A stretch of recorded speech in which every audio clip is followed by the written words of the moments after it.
Pessoal, continuando os nossos estudos de geografia, estamos no capítulo 10, quadro físico e recursos naturais da África, e seguindo agora para o clima e oferta hídrica. Então, aqui, clima e oferta hídrica, ok. Oferta hídrica, primeiramente, né, tem a ver com disponibilidade de água. Eu vou usar esse mapinha aqui, vou dar um zoom para vocês aqui, facilitar a nossa visualização. Aqui. Usar esse mapinha para explicar essa parte do conteúdo. Então, esse é um mapa de clima da África. De acordo com o tipo de clima equatorial, tropical, a legenda nos mostra uma cor diferenciada. Então, nós podemos ver aqui, né, a grande maioria do território africano tem clima desértico, né, essa grande faixa aqui e mais essa faixa aqui. Isso vai se repercutir também na vegetação, certo? Ou clima desértico ou clima semiárido, né? Climas parecidos. O semiárido é a transição, então, do desértico para o tropical, que é esse amarelinho mais forte aqui, ó, tropical. Então, nós temos uma região aqui de clima mediterrâneo. Clima mediterrâneo é aquele que sofre grande influência do mar Mediterrâneo. Deixa eu desligar isso aqui. Então, sofre grande influência do mar Mediterrâneo, certo? Esse é o clima aqui de parte do norte da África, região de Marrocos, por exemplo. Temos o clima, então, de savana, que é essa zona de transição, então, entre o clima mediterrâneo e o clima desértico. Clima de savana novamente. Uma grande extensão de clima tropical, né? Falamos um bocadinho dele já na aula anterior. Uma boa faixa de clima equatorial, certo? Esse vermelhinho aqui. Aqui a gente tem o predomínio das florestas equatoriais, certo? Se a gente seguir aqui um pouco mais ao sul da África, a gente tem novamente uma região de deserto, já falamos na aula anterior também sobre o deserto. Nova região de savana e temos um pedacinho de clima subtropical, esse rosinha aqui, na região mais ao sul, novamente aqui na África do Sul, um pouco de África do Sul aqui também, a gente tem clima mediterrâneo. Então aqui na África do Sul a gente vai ter um pouco de Mediterrâneo, um pouco de desértico e um pouco de subtropical. Na ilha, né, Madagascar, nós temos aqui predomínio também de clima tropical e de clima equatorial, certo? O vermelhinho e o amarelo. Bom, sobre a pluviosidade. Pluviosidade, então, tem a ver com oferta de chuva, certo? Oferta hídrica, a água como um todo, pode ser água de rios, por exemplo, mas pluviosidade nós estamos falando de oferta de chuva. Então, quantidade de chuva que cai numa determinada região num determinado período de tempo, certo? Então, quando a gente fala de pluviosidade na África, eu vou aproveitar aqui, a gente tem uma foto que eu quero destacar ela, veja, essa é uma maratona, né, na África, e um clima chuvoso, né? Na verdade, aquela ideia básica que se tem da África, que seria tudo seco, aqui a gente vê uma imagem bastante diferente, certo? Essa é uma foto do Gabão, que é uma região mais ou menos aqui assim, né, na África. Vamos seguir para o mapa de pluviosidade, que é esse próximo aqui. Aqui, deixa eu aumentar o zoom dele aqui para vocês. Aqui, isso aí, mapa de pluviosidade. Vocês podem observar que ele é um pouco similar ao mapa anterior.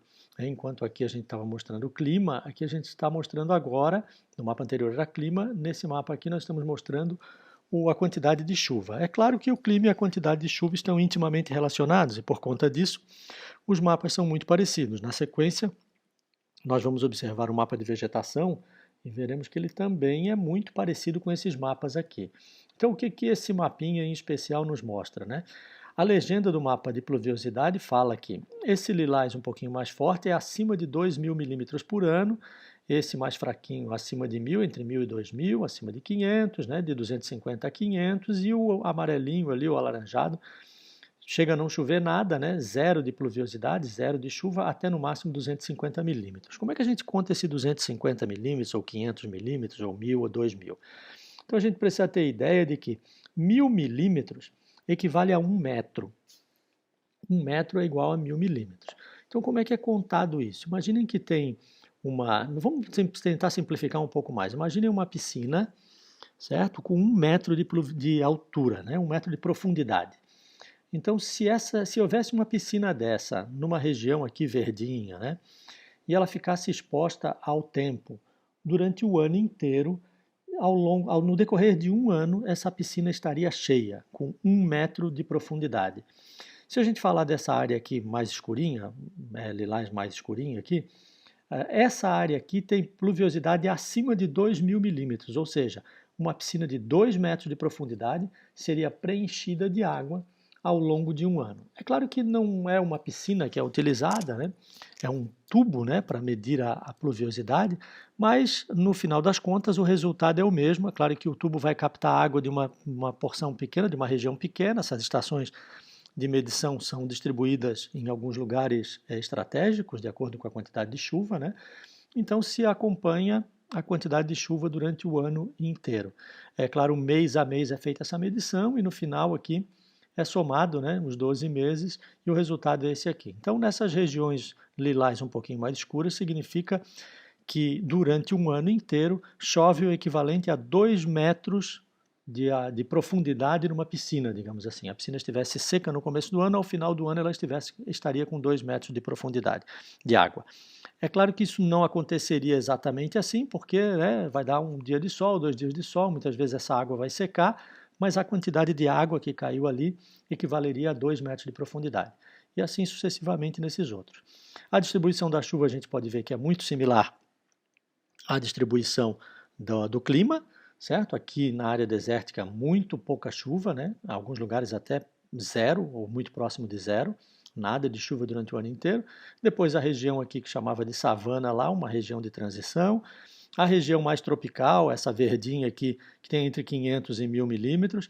Essa região que é mais relacionada com o clima equatorial e um pouco do tropical, já é a região que tem entre 1.000 e mais de 1.000 milímetros por ano, digamos, né? De 1.000 a 2.000 e acima de 2.000. Então essa é a distribuição de chuva na África. É importante chamar a atenção que quando a gente fala da distribuição de chuva, ou melhor, da oferta hídrica, né? Como na página anterior está falando aqui, ó, oferta hídrica, né? Pluviosidade é chuva. Quando falamos da oferta hídrica, não é só a chuva que interfere, né? Não é só a chuva que conta aqui para a gente ter disponibilidade de água. Na verdade, aqui a gente depende muito de tecnologia para que haja a distribuição adequada dessa água. Então, se não houver tecnologia suficiente, né, obras de infraestrutura suficientes para distribuir essa água, para tratar o esgoto, por exemplo, para não deixar que a água de um manancial, de uma lagoa, de um lago seja poluída, a população acaba sofrendo ainda mais com a falta de água. Em alguns lugares até pode chover bastante, no entanto, a população continua sofrendo com falta de água porque essa água acabou ficando contaminada, né, por falta de saneamento básico. Certo? Aqui nós temos um outro mapa que fala da oferta de água por habitante e a gente pode ver que, às vezes, essa região aqui central, né, é uma região do deserto e, no entanto, falta um pouco menos, né, de água aqui do que falta nessa região aqui. Por quê? Porque o sistema de distribuição de água aqui, ou a quantidade de população vivendo aqui, é menor em relação à quantidade de água disponível.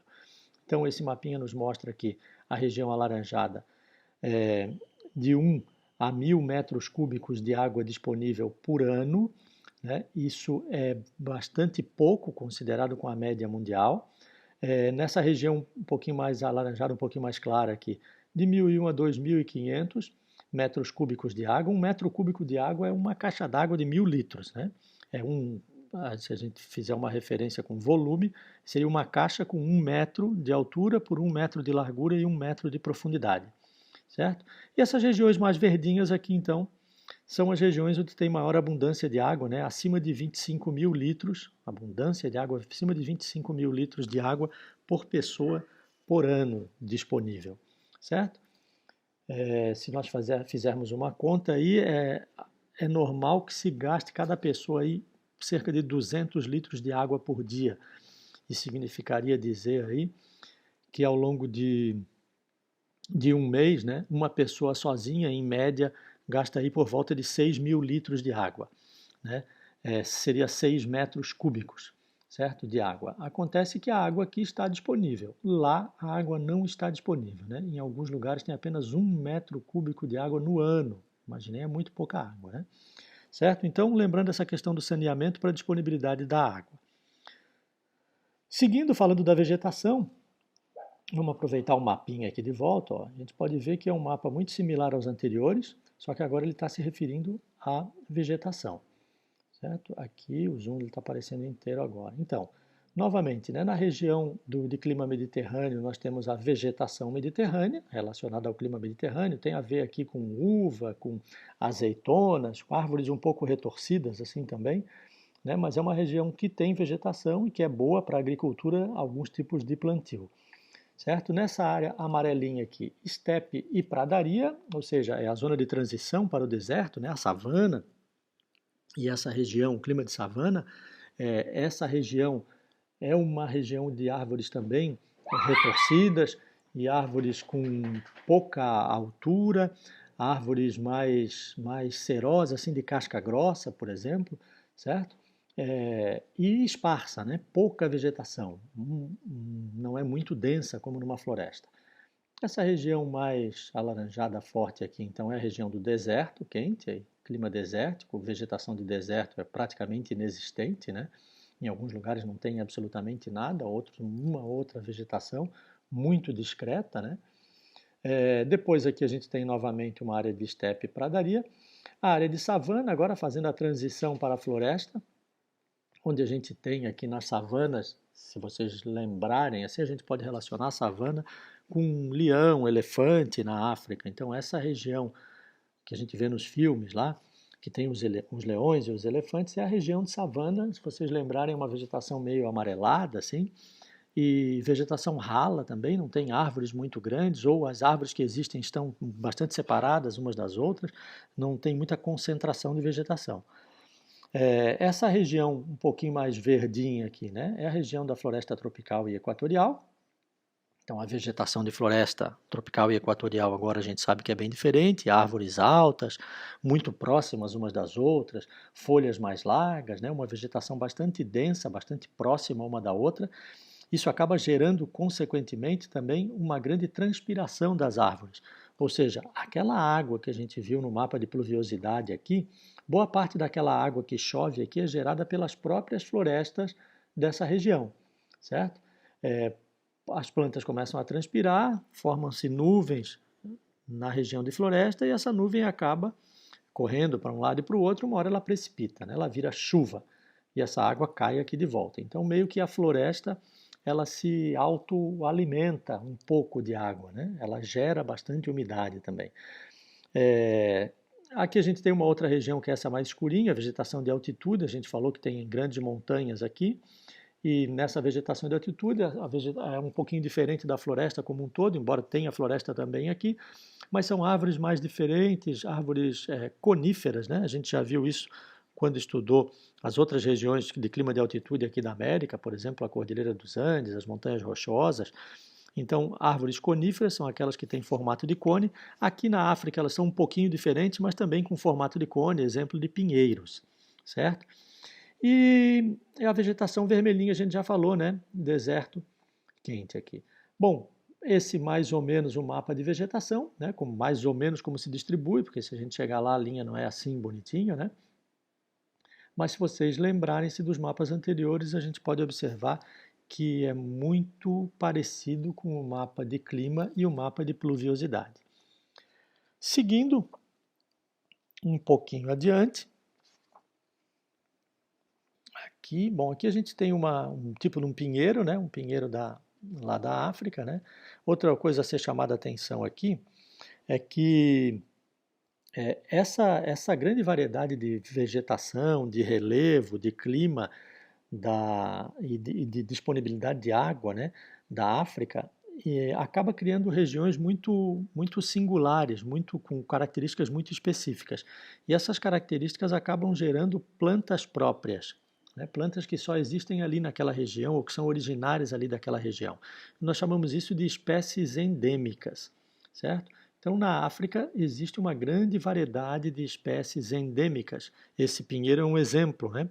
É um tipo de pinheiro que ele é específico dessa região de maior altitude aqui na África, certo? Esse aqui na cadeia do Atlas, né, na região de Marrocos, que fica lá próximo do mar Mediterrâneo, certo? Esse é um tipo de espécie endêmica. Se a gente descer aqui, a gente vai ver uma outra árvore aqui que também é muito característica da África, né? Uma espécie endêmica também, que é o jatobá.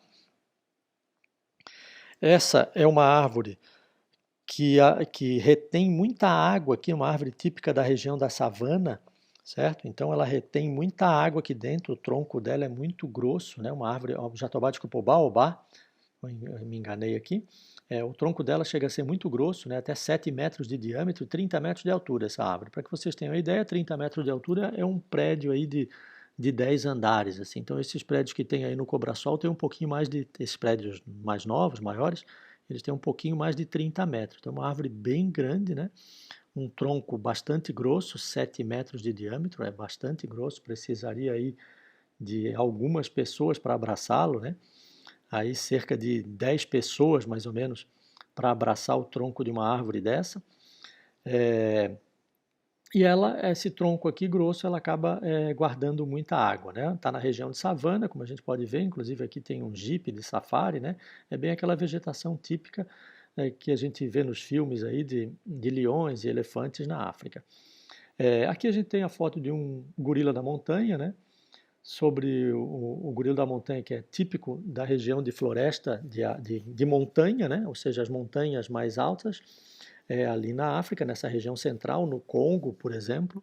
No Congo, em especial, sobre o Congo em especial, existe um filme chamado Congo mesmo, com esse nome, sugiro que vocês assistam aí, ele fala um pouco dos gorilas da África, tem uma trama envolvendo o filme aí, mas tem a ver com os gorilas, aparece bastante os gorilas ali e dá para ter uma ideia bem clara de como é que é a vegetação dessa região de florestas de montanhas, né, na África, certo? O filme Congo, fica uma recomendação aí para vocês.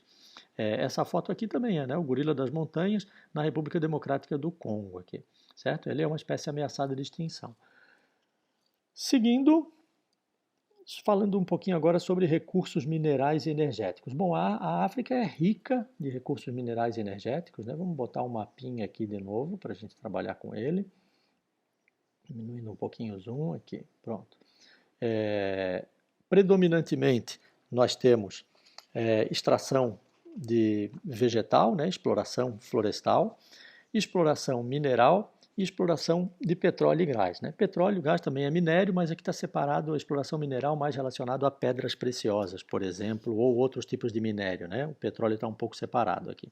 Então essa região aqui verdinha, lembre-se, é aquela região da floresta equatorial relacionada à exploração vegetal, exploração das florestas. Essas regiões circuladas em vermelho, aqui, são as regiões de exploração mineral, certo? Diversos são os minérios, aqui a gente tem uma relação, bauxita, chumbo, cobalto, cobre, cromo, mas destaque muito grande para as pedras preciosas na África, né? O diamante, por exemplo, não só o diamante, o rubi, o diamante, o ouro, certo? Metais preciosos e pedras preciosas. Então toda essa região aqui circuladinha de vermelho é uma região onde há muita exploração mineral relacionada também a pedras preciosas, né? Se a gente for chamar atenção só das pedras preciosas, a gente vai ver que, por exemplo, a região de Botsuana, que fica por essa área aqui, ela é a região de maior quantidade de extração de diamante do mundo, né? Se a gente seguir um pouquinho aqui na região do Congo também, essa região central, também muita extração de diamante. E na África do Sul aqui também muita extração de diamante, né? São os 3 maiores produtores de diamante aí na África. Existem regiões até com mais reservas, né? Mais minas de diamante, mas a exploração aqui é muito intensa. Sobre o diamante, já que a gente tocou no tema, tem um outro filme interessante para recomendar para vocês, chamado Diamante de Sangue. É um filme com o Leonardo DiCaprio, o nome assim é meio forte, né? Diamante de Sangue, é por conta da exploração que existe com a população local para a extração do diamante, né? Ele se passa nessa região aqui de Serra Leoa, que é uma região também, como vocês podem ver, né? A linhazinha vermelha, muito forte na extração de diamante. Vocês veem que esse losangozinho branquinho aqui, tem vários aqui, né? Região de Serra Leoa, extração de diamante. Também ouro, também, como a gente falou anteriormente, né? Extração de ouro, de diamante, pedras preciosas e alguns outros metais, alguns preciosos, outros menos valiosos, mas ainda assim de grande importância industrial, comercial. Então, região vermelhinha é exploração mineral e essa região azulzinha aqui, ou lilás, exploração de petróleo, certo? Quanto à exploração de petróleo, a gente pode destacar aqui A Nigéria, como maior produtora de petróleo da África, né? Essa região central aqui, grande produtora de petróleo na África. A Argélia, também essa região aqui de cima, aqui onde fica a Argélia, do ladinho de Marrocos aqui, também uma grande produtora, terceira maior produtora de petróleo da África. E Angola, também nessa região aqui, é também uma grande produtora de petróleo aqui na África. É interessante chamar a atenção aqui, né? A gente falou há pouco tempo atrás, aí no capítulo anterior, sobre a produção sobre a América aqui, né? E daí, quando falamos da América, falamos também da produção de petróleo da América. Falamos da Venezuela, a gente discutiu um pouquinho a respeito da Venezuela. A Venezuela, que é um dos países participantes da OPEP, né? A Organização dos Países Produtores de Petróleo, e era um dos grandes produtores de petróleo do mundo aí. Já explorou cerca de até 2 milhões de barris de petróleo dia. Isso é muita coisa, né? Imaginem que hoje a Venezuela explora menos petróleo, né, tira menos petróleo do seu subsolo do que esses países africanos que a gente acabou de citar aqui, né? O primeiro aqui, a Nigéria, explora mais de 1 milhão de barris de petróleo por dia, enquanto que a Venezuela hoje está explorando aí menos de 200 mil barris de petróleo dia, né? 5 vezes a menos ou mais, né, do que a Nigéria extrai de petróleo. Então, petróleo, essa região azulzinha, o verdinho, exploração vegetal, né, florestas, e o vermelhinho é mineração de vários minérios, inclusive de pedras preciosas, ouro, que é muito importante para a economia da África, né, a exploração mineral. Bom, seguindo um pouquinho, aqui tá os temas que a gente falou, né? Depois vocês vão receber o resumo da matéria, junto com o material, como de hábito. Aqui nós temos uma tabelinha abordando aqui o tipo de investimento, né, acontecendo hoje na África. Então a gente pode destacar assim, disparado, que o maior parceiro comercial da África hoje é a China, né, os chineses. Então a China é o país que mais investe na África de todos os países do mundo, superou os Estados Unidos aí em quase 3 vezes já, praticamente 3 vezes mais investimentos chineses do que americanos existem na África. Os números hoje aí estão na casa aí de quase cerca de 200 bilhões de dólares por ano, né? Muito dinheiro, a gente não tem nem noção exata de onde é que cabe esse dinheiro, né? Imagina esse dinheirinho todo empilhadinho aí, notinha por notinha, a gente não faz nem muita ideia de qual é o volume desse dinheiro, mas é muito dinheiro, 200 bilhões de dólares por ano aí. Foi o investimento da China na África, mais de 200 bilhões no ano passado, no ano de 2019. Para que vocês tenham uma ideia, no mesmo período os Estados Unidos investiu aí cerca de 60 bilhões. É menos de 1/3, né? Então a China mais de 3 vezes o investimento dos Estados Unidos. O Brasil também é um parceiro comercial interessante, importante da África, mas o investimento do Brasil na África, ou a negociação comercial de Brasil e África, é muito menor, né? O Brasil aí na casa de 7 bilhões de dólares, certo? Mas, então, chamando a atenção, o principal parceiro comercial da África hoje é a China.